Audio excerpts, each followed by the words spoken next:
గత 55 సంవత్సరాలుగా షెడ్యూల్ భూములను అనుభవిస్తున్న రైతులను పారద్రోలి అన్యాయంగా రికార్డులను తారుమారు చేసి ఆ భూములను ఆక్రమించుకుంటున్న మాజీ ఎమ్మెల్యే మేకా ప్రతాప్ అప్పారావు అతని కుమారుడు వేణులపై చట్టపరమైన చర్యలు తీసుకోవాల్సిందిగా కోరుతూ రాష్ట్ర ముఖ్యమంత్రి నారా చంద్రబాబు నాయుడుకు నూజివీడుకు చెందిన చిన్నం లక్ష్మీనరసింహరావు ఫిర్యాదు చేశారు. సుప్రీంకోర్టు తీర్పుకు విరుద్ధంగా సీసీ నంబర్ 2272 GSV/75 కుట్రపూరితంగా రికార్డులను తారుమారు చేసిన అప్పటి నూజివీడు ఆర్డీఓ చెరుకూరి రంగయ్య, నూజివీడు తహసీల్దార్ అచ్యుత్ గౌడ్ ఇతర అధికారులపై తక్షణం చర్యలు తీసుకోవాలని కోరారు.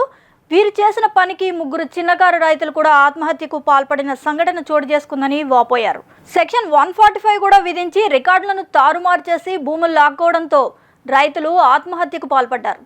ఈ వ్యవహారంలో సుమారు 15 మంది బాధ్యులుగా తేలింది. వీరందరిపై చట్టపరమైన క్రిమినల్ చర్యలు తీసుకోవాలని, దశాబ్దాలుగా అనుభవిస్తున్న రైతు భూములను రైతులకు యథాప్రకారం అప్పగించాలని కోరుతూ సీఎం చంద్రబాబుకు ఫిర్యాదు చేశారు. ఈ మేరకు నూజివీడు పట్టణ పోలీస్ స్టేషన్ ఎదుట మద్దతుదారులతో ఆందోళనకు దిగారు. మాకు 1970 నుంచి నూజివీడు గ్రామంలోని 127/2 సర్వే నంబర్లో 16 మంది రైతులకు 29 ఎకరాల 58 సెంట్లు భూమి ఉన్నది.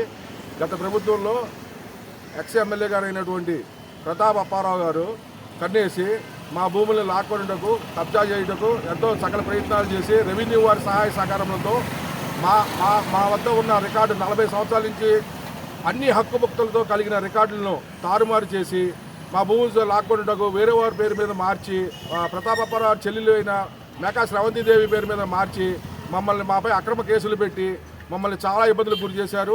వారు ఏదైతే ఒక వీలునామాను సృష్టించారో ఆ వీలునామాలో మా నూజివీడు పట్టణానికి సంబంధించిన భూమి అందులో లేదు. ఇలాంటి దురాగతాలన్నీ చేసి మమ్మల్ని చాలా ఇబ్బంది పెట్టిన ఎమ్మెల్యే గారు ఏ1 దోషి అయినా ఎమ్మెల్యే గారు, వారి సహకరించిన సిబ్బంది, వారందరిపై న్యాయపరమైన చర్యలు తీసుకొని మాకు న్యాయం చేయవలసిందిగా కోరుతున్నాము. నిరంతర వార్తా శ్రవంతి కొరకు వీక్షిస్తూనే ఉండండి. మీ మా VST news. Please like, share, subscribe.